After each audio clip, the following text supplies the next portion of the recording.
Hi everyone, thank you for joining us today. In this video we're going to be reacting to another of George Carlin's comedy. This one's titled People Are Boring. Okay, let's check this out. I'm intrigued about this one. It's not your typical politicians or schools and stuff like that. It's just, yeah, let's check this out. Let's see what it's got to say. All right, without any further ado, people, let's go. That's bad for you. Now, you wouldn't know it for some of the things I've said over the years, but I like people. I do.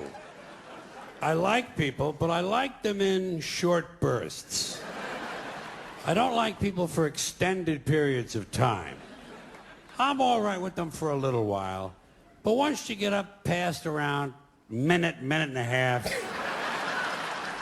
I got to get the fuck out of there. And my reason for this, my reason is for one that you may share, possibly.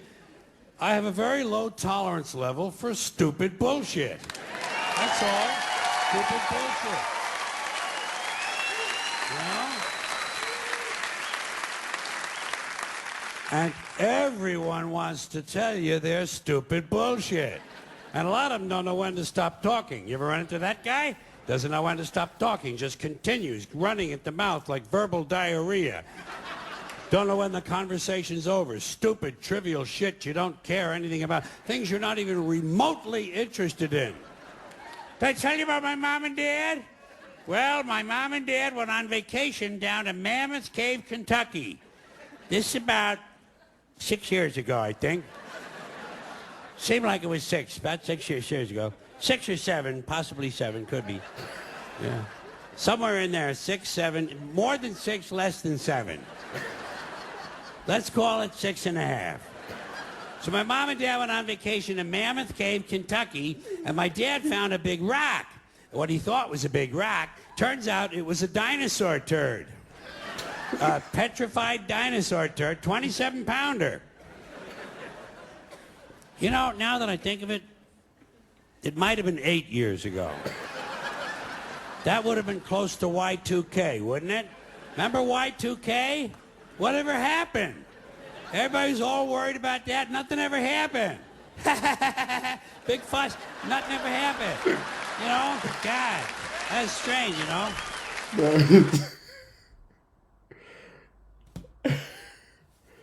I suppose for some people, sometimes they feel like every little detail counts, isn't it? And I suppose it depends on the topic of discussion, and most importantly, who you're having that discussion with. If it's somebody that's not interested, you should, I suppose, it's important that you try and read between the lines. So let's say, we'll say it's 8 years. It was either 8 or 5. So my dad gave my mom this big turd. He said, "Here, Mom, this is a big dinosaur turd. Put it in your purse and take that home." My mom said, "Dad, I don't think this is a dinosaur turd. This thing is still warm.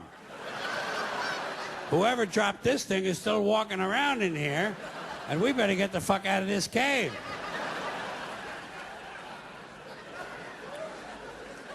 9 years ago. 9. I know it was 9 because my wife was pregnant with our first boy, Mahmoud ibn El Said ben Salam. And he's 10 now.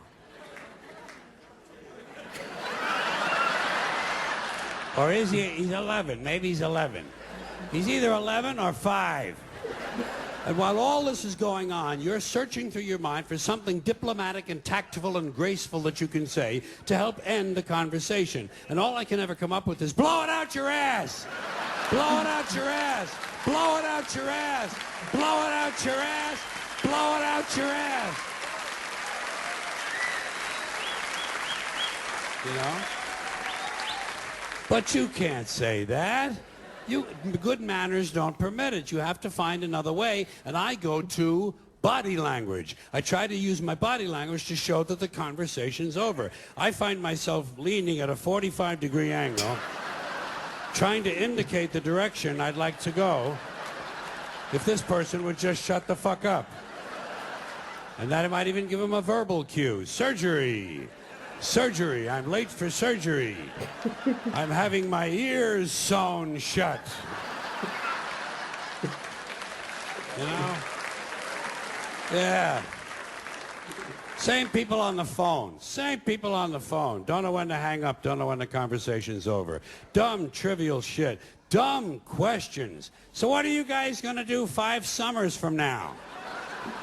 We haven't made any plans. Marge wants to go to the beach. The kids kind of like it at the lake, and I want to go to the mountains. Grandma wants to visit her sister in Frog Balls, Arkansas. How about you? Have you made any plans? It's never too early to make plans. We're going to Norway in 2025. Did you know that up until the 1950s, Norway's economy was based largely on fishing? But now, thanks to the expansion of the world economy and improved drilling technique, and once again, you're searching through your mind for the right thing to say to help end the conversation. Shut the fuck up comes to mind. Or blow it out your, how about shut your fucking pie hole, might be good. Or if he prefers cake, shut your fucking cake hole. But these things, you don't want to, you can't say those things. And you can't use body language on the phone. Well, you can always amuse yourself, you know.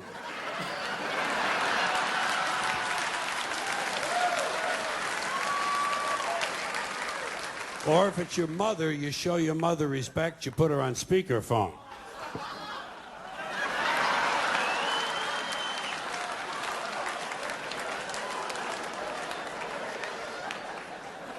But that doesn't move the conversation along. You have to find another trick, and I go to tone of voice. Do you ever use your tone of voice to try to talk them into a soft landing? You try to coax the person toward the end. Right. Good. Okay. Good.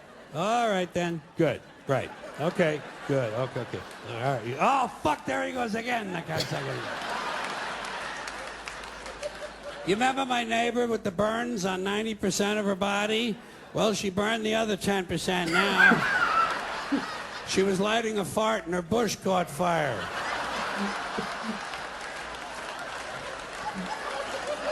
Oh, gosh.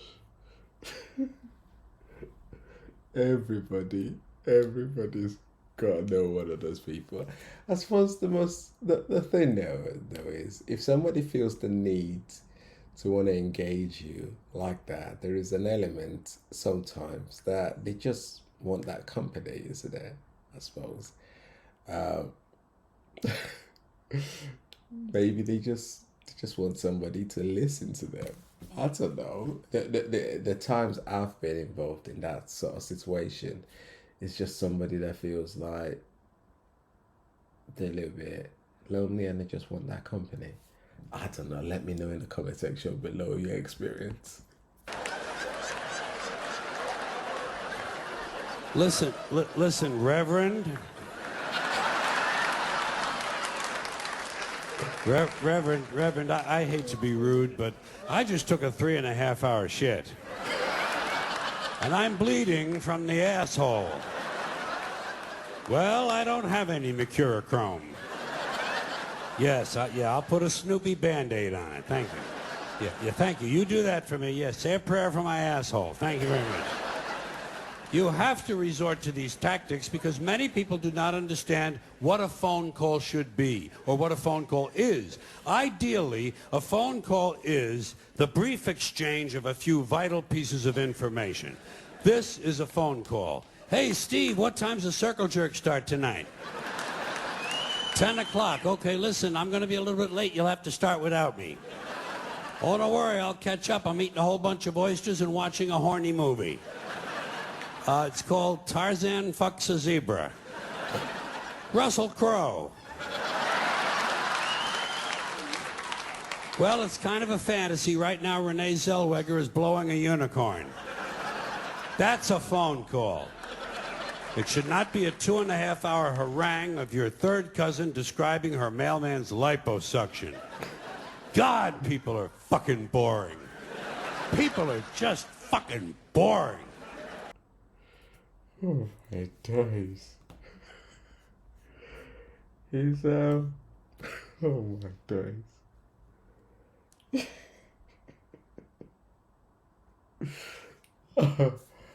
I suppose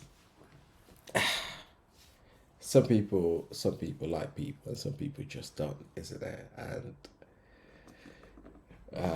they only want to engage with people when they see a need for it. And like you said, some people can only tolerate people for short stints at a time. It's about what you're trying to. It's about what the aim is. If you're a people person, you're able to kind of enjoy it more when you're front facing. So people that are able to work with people that are in some level of deprivation and stuff like that, you're not so short fused then when you're in those sort of environment.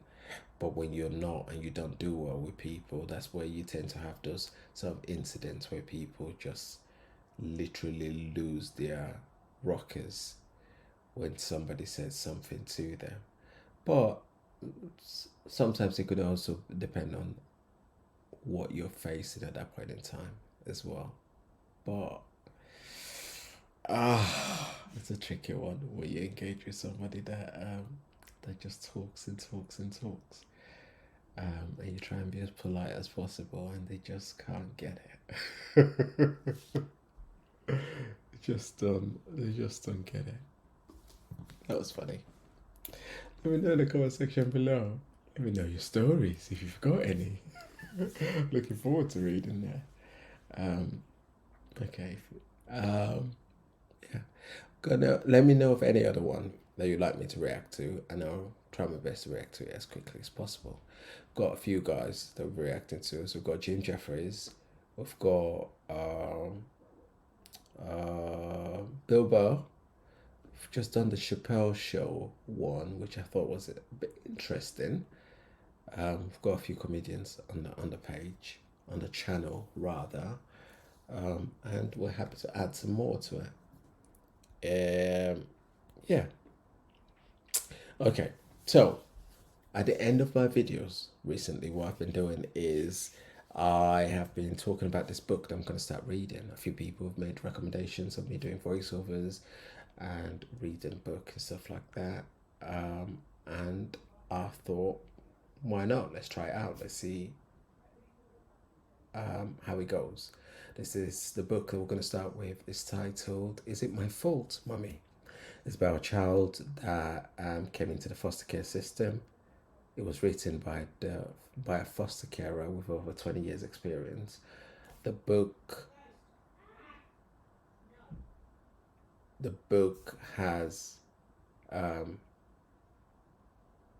the information within the book has been doctored to ensure that, for safeguarding reasons basically, in terms of the names and all of that.